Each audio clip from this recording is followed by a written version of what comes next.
नमस्कार, मैं विजय शंकर झा। आप देख रहे हैं हेडलाइंस मिथिला।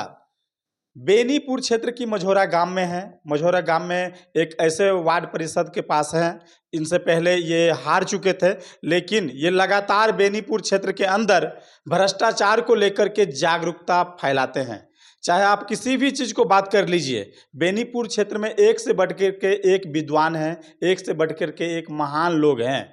लेकिन बेनीपुर में जो भ्रष्टाचार चल रहा है, एक ऐसे इंसान है जिन्होंने भ्रष्टाचार को लेकर के जागरूकता फैलाते रहते हैं। चाहे हॉस्पिटल की बात कर लीजिए, सड़क की बात कर लीजिए या किसी भी तरह नगर परिषद की बात कर लीजिए, इन्होंने लगातार अपने जुबान से कई हमारे साथ उनकी जो फाइल है उनके जरिए हम बात करेंगे और दिखलाने की प्रयास करेंगे जो इन्होंने अभी तक कितने लोगों पे आरटीआई और कितने चीज़ पे आरटीआई मार करके भ्रष्टाचार को उगाने की प्रयास किए हैं। सबसे पहले सर, हमारे चैनलों पे आपका स्वागत है। नमस्कार विजय शंकर जी, मेरा नाम विजय कुमार ठाकुर हुआ। मैं पूर्व पार्षद प्रतिनिधि हूं और समाज सेवी हूं।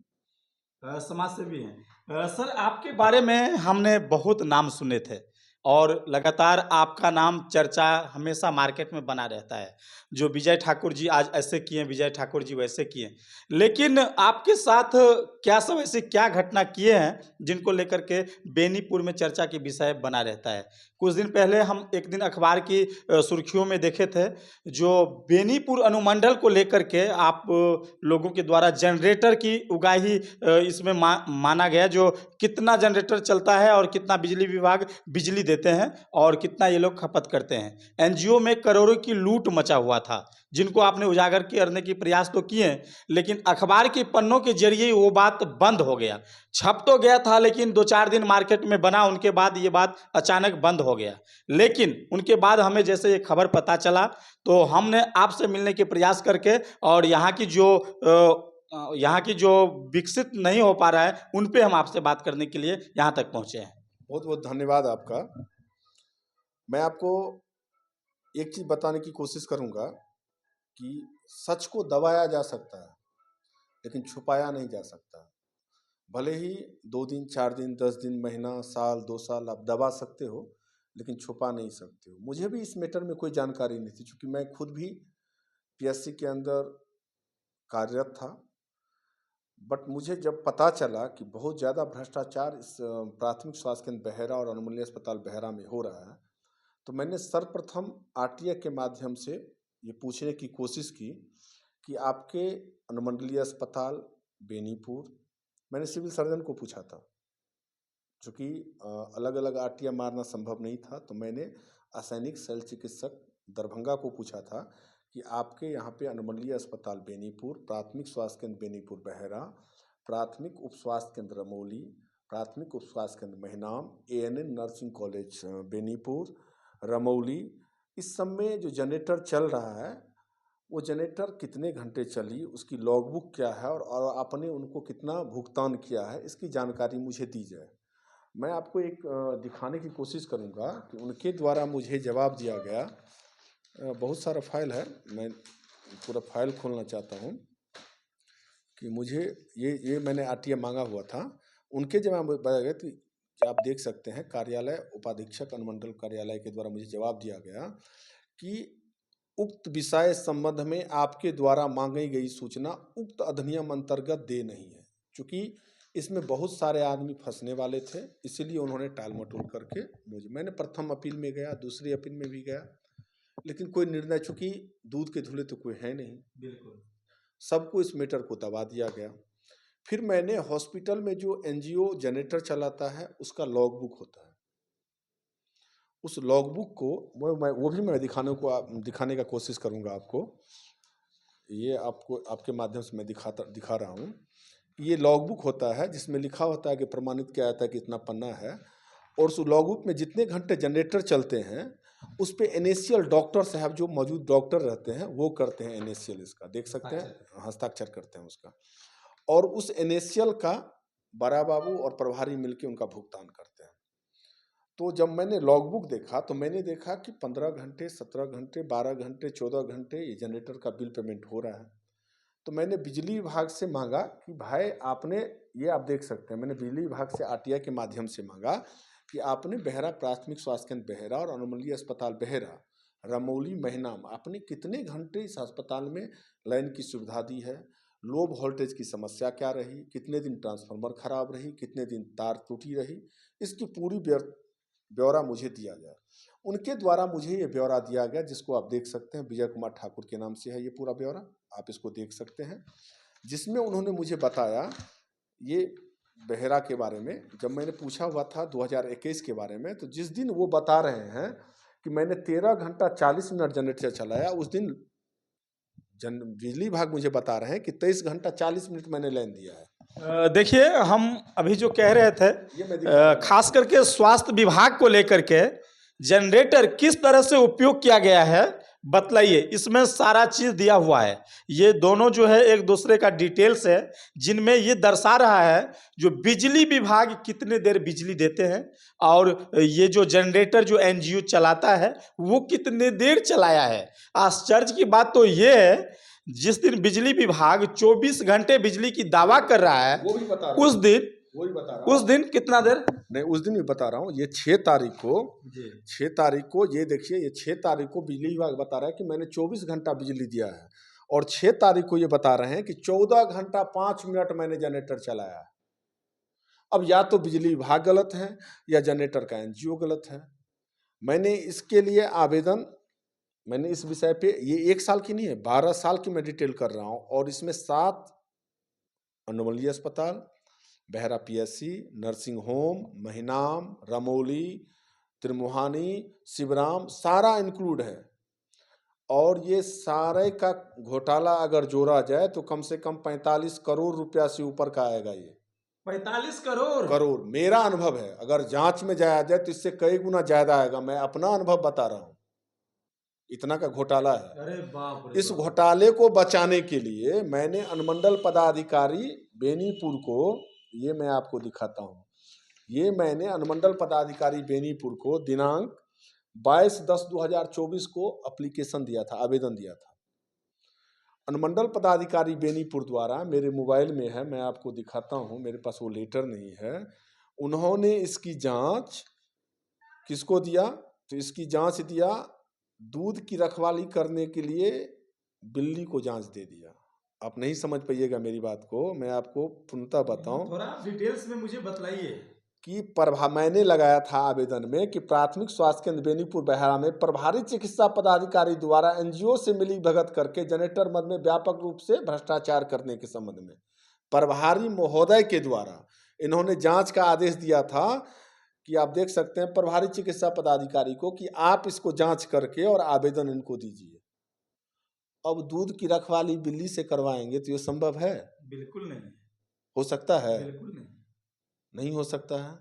तो वो तो मुझे मिलने वाला था नहीं, वो तो मैं समझ गया था। उसका तो 2 महीना गुजर चुका है, वो मिलेगा भी नहीं मुझे।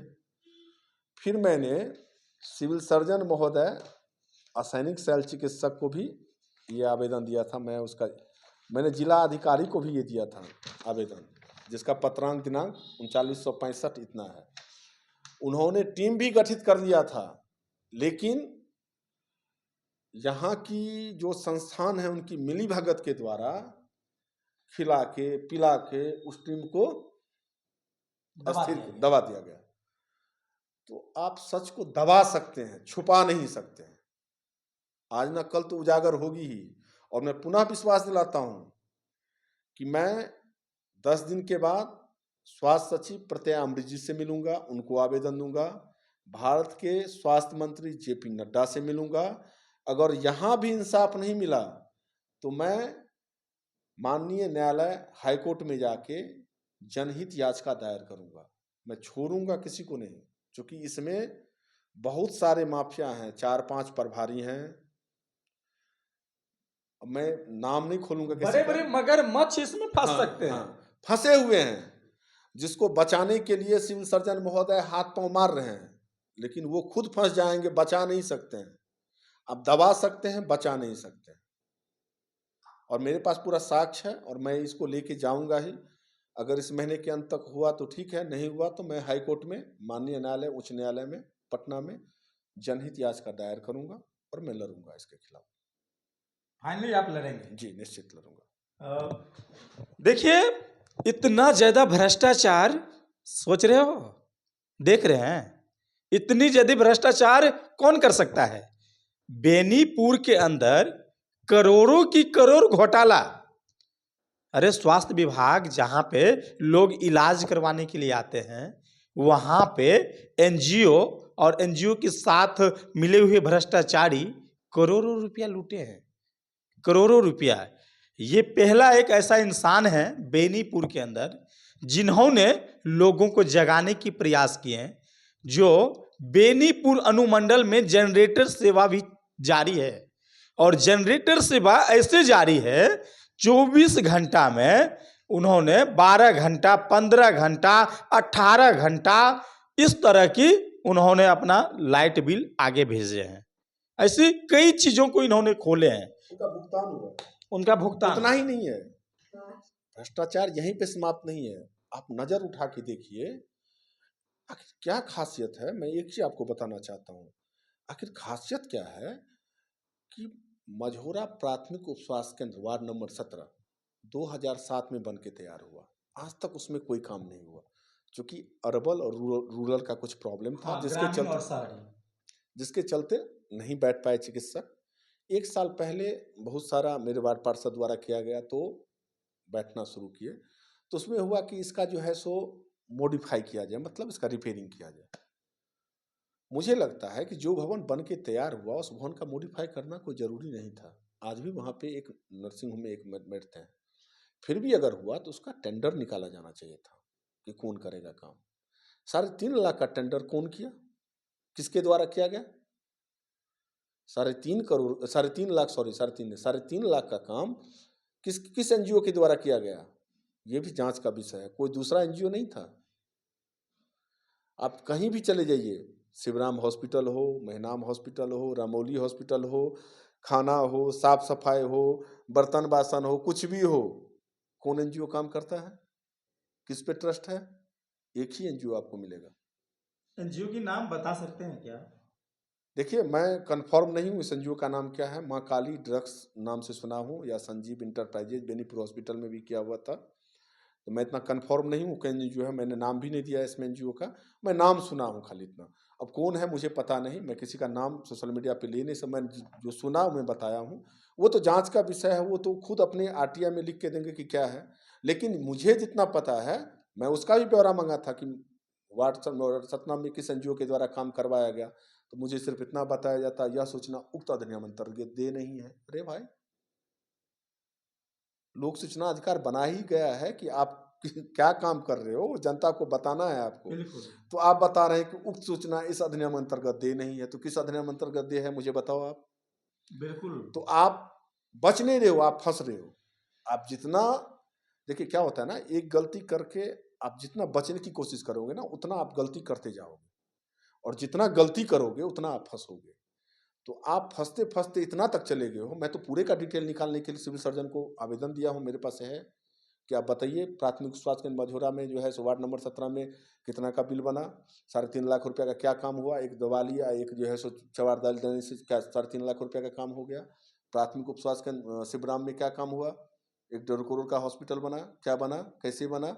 एक उसके, आपको तो विश्वास उस पर होगा कि उसका जब शिरोमणि जब ओपनिंग होता है, जब विधायक सब जाते हैं, तो पानी के बोतल का 50,000 का बिल है।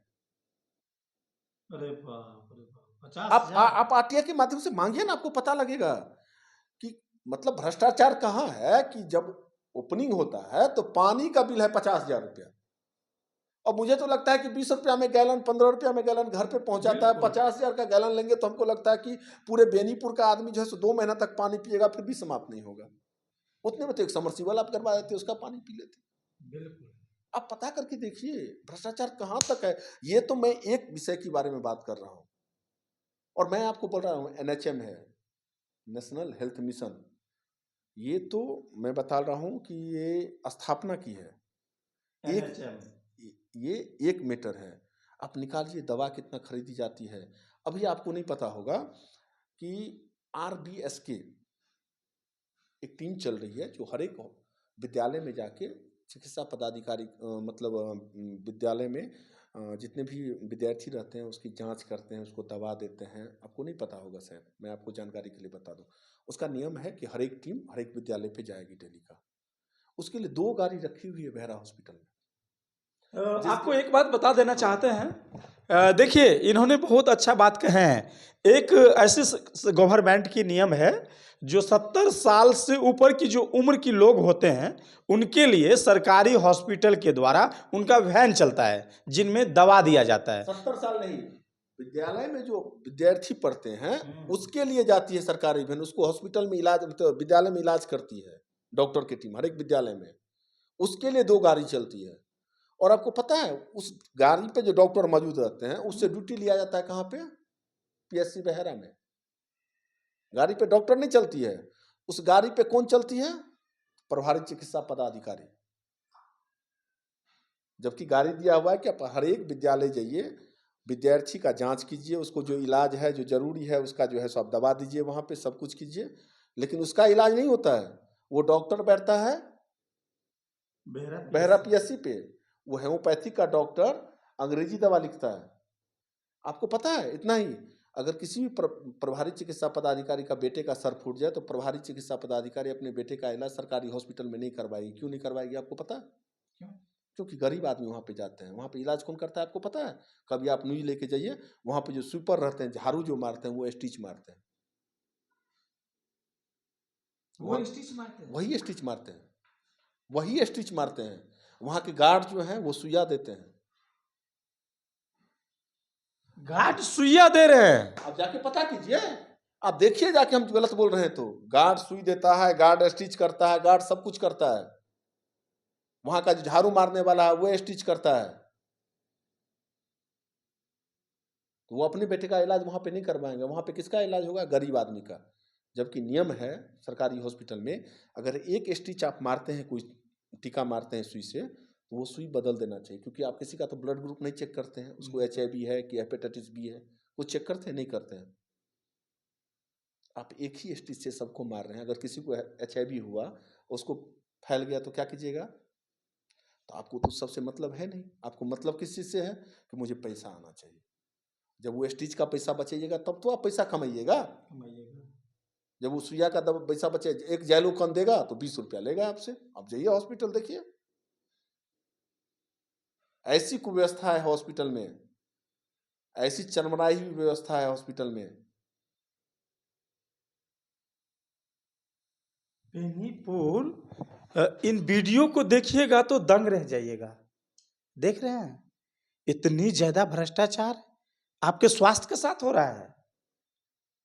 ये तो अच्छा हुआ कि हम विजय जी से मिले, जिन्होंने बेनीपुर स्वास्थ्य कर्मी की पोल खोल दिए।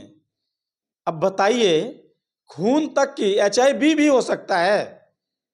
इतनी ज्यादा लूट, बहुत ही आश्चर्य सी बात है। और हम कुछ जानने के प्रयास करेंगे। ये वीडियो जरूर देखिएगा। ये बेनीपुर ही नहीं, हम पूरे भारत को कहना चाहेंगे, जो भारत में जहां से लोग देखेंगे इस वीडियो को जरूर देखिए और सोचिए जो भ्रष्टाचार बिहार में किस कदर है। और हम कुछ जानने के प्रयास करते हैं। ये इंटरव्यू ही नहीं है, ये बहुत कुछ आपको दिखलाने की हम प्रयास कर रहे हैं, जिनकी जानकारी आपको नहीं होगा। इतनी ज्यादा जानकारी प्राप्त, आश्चर्य सी बात है। NGO की हालात तो सुन लिए, डॉक्टर साहब की हालात सुन लिए। आखिर इतना लूट कैसे मच रहा है बेनीपुर में? कई सवाल खड़ा हो रहा है। अब हम आते हैं, कुछ अपने शब्द को बदलते हैं और चलते हैं जो गवर्नमेंट बिहार की जो मुख्यमंत्री साहब हैं, जिन्होंने सड़क को लेकर के हमेशा सजगता बरतते हैं। कहते हैं चाहे मुख्यमंत्री योजना की बात हो या प्रधानमंत्री सड़क योजना की बात हो, इन पे भी हम कुछ चर्चाएं कर लेते हैं। इतनी जानकारियां जुटा के रखे हैं जिन्हें जान करके आप चौंक जाएंगे। चलिए अब हम सड़क के बारे में कुछ बात कर लेते हैं। भैया, एक कुछ दिन पहले आपने एक सड़क को लेकर के RTI फाइल किए थे। RTI फाइल करने के बाद उसमें बहुत सी अनियमितता शायद पाया गया। क्या उनके बाद ये मैटर अचानक कहीं ना कहीं एक बंद होके रह गया, एक नहीं, पन्नों में बंद होके रह मैं गया, आपको ऐसा बताता क्यों? हूँ। मैं ग्रामीण कार्य विभाग का जो आरटीआई फाइल किया था, मैं आपको बताता हूँ। मैंने उसमें लड़ाई भी लड़ी थी और मैं उच्चतम न्यायालय भी गया था उसमें। बट उच्चतम न्यायालय द्वारा मुझे बताया गया कि आप मतलब शिकायत पदाधिकारी के पास जाएं। मैं वहाँ भी गया हूँ, मेरे पास है ये डॉक्यूमेंट। और वो मेरा 13 जनवरी को फैसला है, उसमें होगा। उसमें हुआ क्या था कि मैं किसी संवेदक के खिलाफ नहीं गया था। उसमें मैं गया हुआ था एसी दरभंगा और एक्सिक्यूटिव इंजन दरभंगा के खिलाफ। उसमें था क्या कि एक ठेकेदार ने, एक संवेदक ने 7.5% डिस्काउंट दिया था। और ये जो सुमन जी झा थे नवादा वाले, और दूसरा दरभंगा के थे, उन्होंने 12.5% में दिया था। बट उस काम को मैनेज करके बहुत सारा खेला बेला हुआ, जिसके खिलाफ मैंने लोकायुक्त में आवेदन दिया हुआ। मैं उच्चतम न्यायालय में जनहित याचिका दायर किया था न्यायालय के आदेश के बाद कि पहले आप लोकायुक्त में जाइए, इसके बाद पुनः मेरे पास आइए। मैंने लोकायुक्त में उस मामले को दायर किया है और मेरा जनवरी में 4 या 5 तारीख को सुनवाई है। दूध का दूध और पानी का पानी हो जाएगा उसमें। 4 तारीख को सुनवाई है? हाँ, 4 या 5 तारीख को मेरा सुनवाई है लोकायुक्त में पटना में। उसमें दूध का दूध और पानी का पानी हो जाएगा। आखिर ऐसे क्या आवश्यकता पड़ा जो आप इन सड़क मैं को आरटीआई फाइल किए? नहीं, मैं आवश्यकता पर मैंने बताया, इसमें पूरी तरह से भ्रष्टाचार में लिप्त था। मैंने इसके अपर मुख्य सचिव ग्रामीण विभाग, इसके बाद जो है मैंने नोटिस भी भिजवाया था, आप देख सकते हैं। मैंने अपर मुख्य सचिव ग्रामीण विभाग को भी भेजा था, मैंने एनआरडीडीए को भी भेजा था, मैंने अभियंता प्रमुख अपर आयुक्त विशेष सचिव को ही भेजा था। मैंने सबको ये आरटीआई भेजा था कि इस सड़क में जो है सो मतलब गलत तरीके से इनको आवंटन किया गया है, इनकी जांच किया जाए। उन लोगों के द्वारा नहीं किया गया। पुनः मुझे इनकी शिकायत जो है सो